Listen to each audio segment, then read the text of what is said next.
Fala galera, sou o Bonassa, sou diretor de receita da TMB, uma das empresas do Império 55, sou investidor anjo em 5 projetos e sou empresário. Hoje eu quero fazer uma conversa com vocês bem prática, né? Não é sobre como parecer bom, é sobre você conseguir se olhar e falar: eu tenho evoluído como founder ou eu estou só ocupado tentando preencher meu tempo?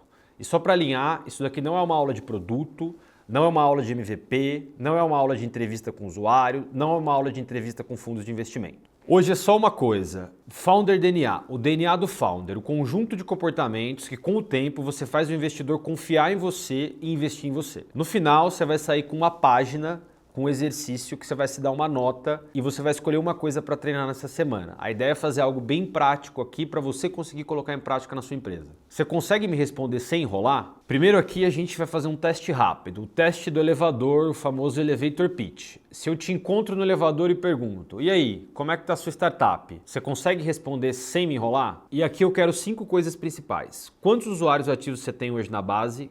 Qual que é o ponto fraco mais óbvio do seu negócio hoje? Qual é o ponto forte real? O que diferencia você em uma frase simples? E quem são seus concorrentes e por que eu ou outra pessoa ou outro fundo escolheria investir em vocês? Esses são os 5 principais pontos, tá? E tem um sexto que eu acho muito importante, é você conseguir resumir o seu negócio em 2 frases. Se você não consegue resumir o seu negócio em 2 frases, você tem um problema. Beleza, agora vamos ao DNA. Antes, uma ideia simples que eu acho muito importante aqui. Um time normalmente precisa cobrir 3 pilares, de alguma forma. O primeiro pilar é o domínio. Entender o problema por dentro, entender o que você está resolvendo, como que você está resolvendo, entender a dor que você está resolvendo. Outro pilar é o pilar técnico. Nenhuma startup nasce sem um pilar técnico. Como você vai construir isso tudo que você pensou no primeiro pilar e como que você vai colocar de pé. E o terceiro pilar, e não menos importante, é como é que você vai colocar isso para vender. Como é que você vai distribuir, quais são os canais que você vai começar, por onde você vai começar, como que você vai começar fazendo isso. Um founder não precisa ter esses 3 pilares e na maioria dos investimentos bem-sucedidos ele não tem. Mas você precisa entender quais são os seus pontos fortes e o que você precisa de complemento. Um founder precisa ter muita clareza em quais pontos, quais são as fortalezas dele e o que ele precisa trazer de fora. Então, vamos fazer um exercício aqui de você anotar mentalmente no que você é bom. Você é bom em desenvolver, em botar o sistema de pé, em entender a dor, ler o produto. Você é bom em ir para a rua, em comercializar, em botar o produto e escalar a tua empresa. Dificilmente um founder é bom nas 3 coisas. Acontece, mas é muito raro. Dito isso, pessoal, você precisa ter muita clareza em qual desses pilares você está. Independente em qual você esteja, tem uma coisa que no mundo de Venture Capital é muito importante, que é o DNA do founder. Essa parte, independente se você é um founder técnico, um founder comercial, um founder de operações, esse DNA ele está permeado, né, nessas 3 categorias e é algo muito importante. O que um founder precisa ter hoje e é fundamental, e lembrando aqui que um conceito muito importante de investimento em startup é que na maioria das vezes as empresas apostam no jockey e não no cavalo. O que quer dizer apostar no jockey, pessoal? Quando você for captar investimento para sua empresa, muito mais que na tua ideia, no teu produto validado, 50%, 70% daquele dinheiro que você vai captar está sendo investido em você ou no time de founders. Por que isso é muito importante? Porque tem algumas características que o mercado procura nesses founders. O que é a primeira? É capacidade de execução, pessoal. Cadência de execução. E aqui eu vejo muita gente confundindo capacidade de execução com trabalhar loucamente 16 horas por dia. Trabalhar loucamente 16 horas por dia por trabalhar não é bom. Agora, quando você tem capacidade de execução e transforma 8, 12, 16 horas por dia em trabalho real, com intenção concreta, com regularidade, com processo, é isso que a gente precisa. Então, a primeira coisa que um founder precisa ter é essa capacidade de execução. O que é essa capacidade de execução, pessoal? Uma empresa, uma startup no começo, todo mundo tem que fazer tudo. E o founder precisa ter essa consciência de entender o que ele precisa priorizar, o que o time precisa priorizar, senão costuma acontecer com o que eu brinco de futebol de criança, né? Tá todo mundo correndo atrás da bola. Então essa capacidade de execução é o primeiro passo fundamental que a gente precisa no DNA de um founder. O segundo, pessoal, é velocidade de aprendizado. E aqui a gente precisa fazer um paralelo muito claro para os dias de hoje. Assim, aprendizado não é consumir conteúdo, aprendizado não é só interagir com pessoas que já passaram por essa jornada.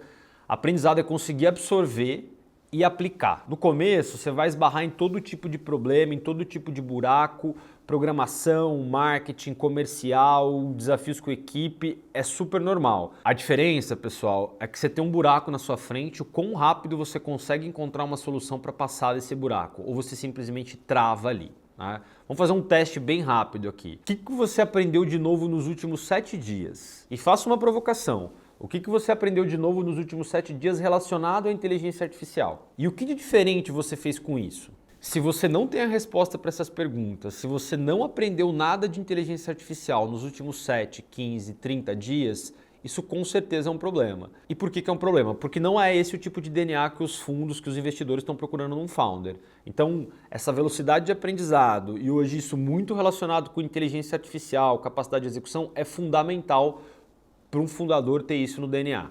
Pessoal, terceiro pilar, e esse é um dos que eu mais gosto, é pensamento crítico sobre pressão. Você vai ter pressão de todo lado, do investidor, da sua família, do seu sócio, dos seus colaboradores. E tem um ponto que é muito importante, que é o founder conseguir tomar decisões com a informação que ele tem naquele momento disponível. E muitas vezes você vai ter 50%, 60% das informações necessárias e você precisa tomar uma decisão. Na vida é mais ou menos parecido com isso, mas numa startup isso se potencializa muito. E como que você toma essas decisões baseado com as poucas informações que você tem? Um founder bom, ele faz 3 coisas nesse cenário. Ele enxerga o problema real, e aqui está um dos principais problemas dos founders, assim, eles se apaixonam pela ideia, transformam o problema em algo que não é, então a gente tem que tomar muito cuidado em enxergar o problema real, a dor real. Segundo ponto, tem milhares de prioridades na mesa. Você precisa escolher uma, pegar ela e aceitar que as outras, alguns pratos podem cair, alguns pratos vão cair. Aceitar isso, conseguir viver com isso é algo muito importante, entender que você tomou a melhor decisão com as informações que você tinha. E por último, não dá para demorar um mês para fazer tudo isso. Então, o founder precisa agir rápido o suficiente para não perder semanas de trabalho. Disso que eu acabei de falar, pessoal, tem um ponto muito sensível que é a paixão pela ideia. Né? Muitos founders se apaixonam pela ideia e não focam na solução.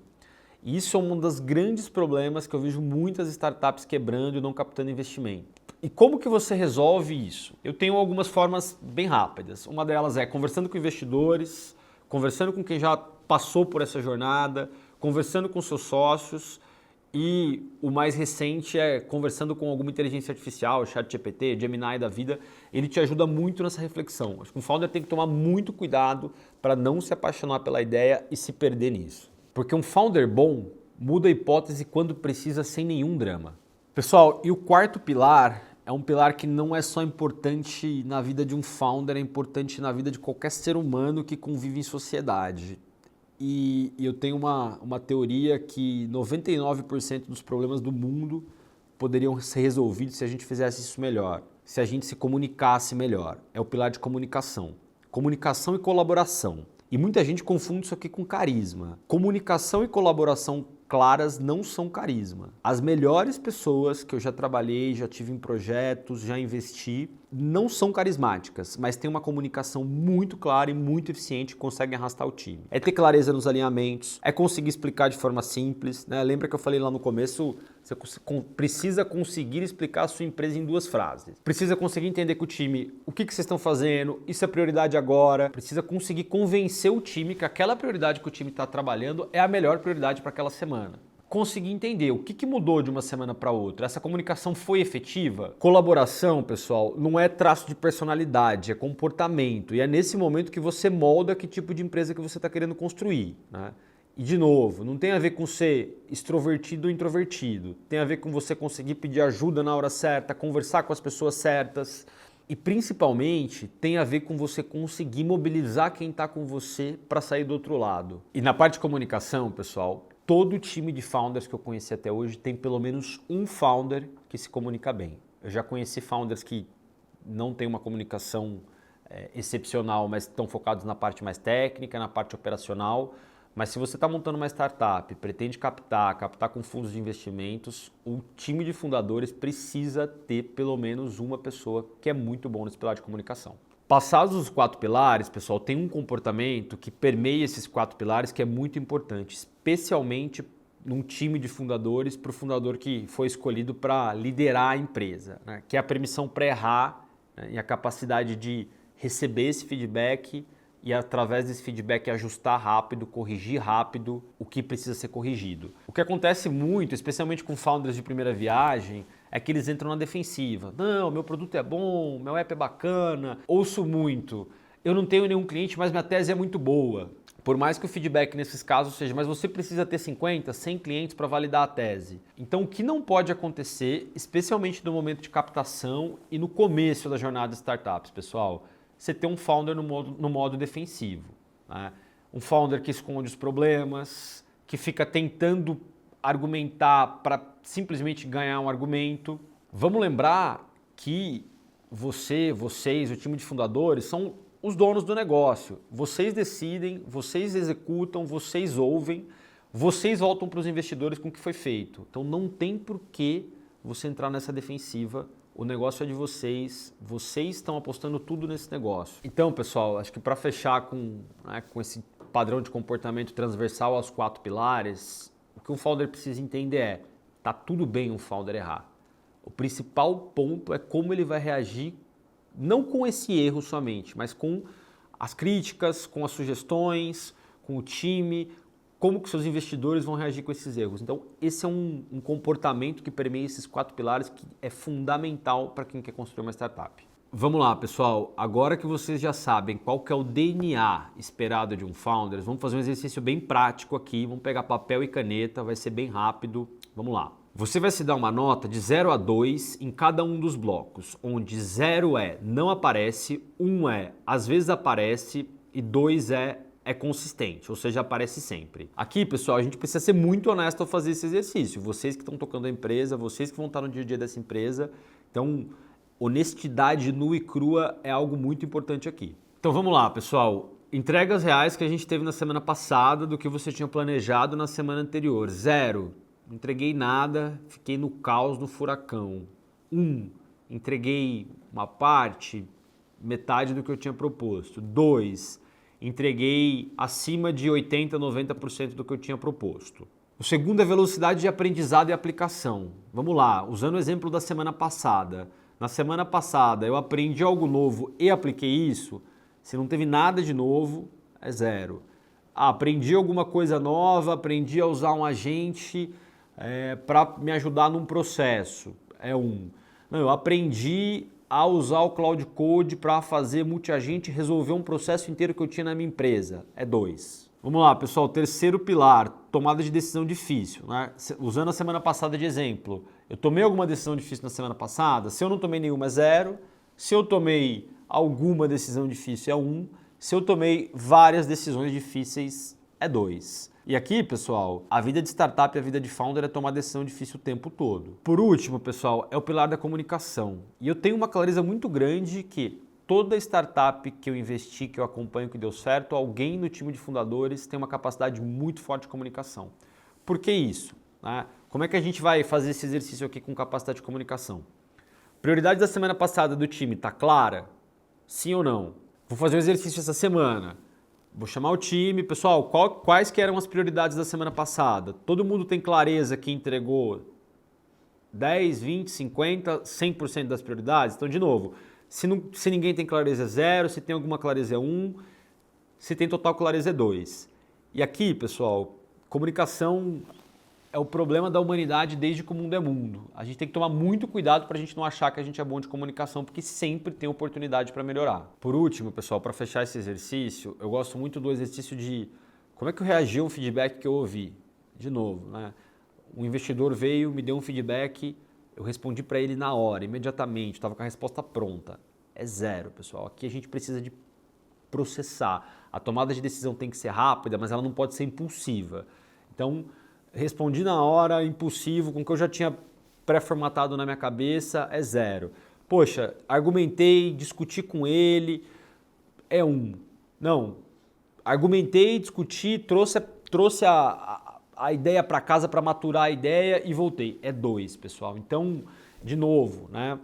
Não tem problema errar, não tem problema ter feedback ruim. O principal problema é como que você reage a ele, você ter muita clareza nisso é importante. Agora, pessoal, para fechar tudo isso que eu falei, vamos fazer um exercício para a semana que vem. Pega um papel, de novo, esse mesmo papel que você deu as notas. Você vai escrever 3 coisas muito simples. Qual que é meu foco da semana? Qual o comportamento que eu vou praticar? E como eu vou provar isso?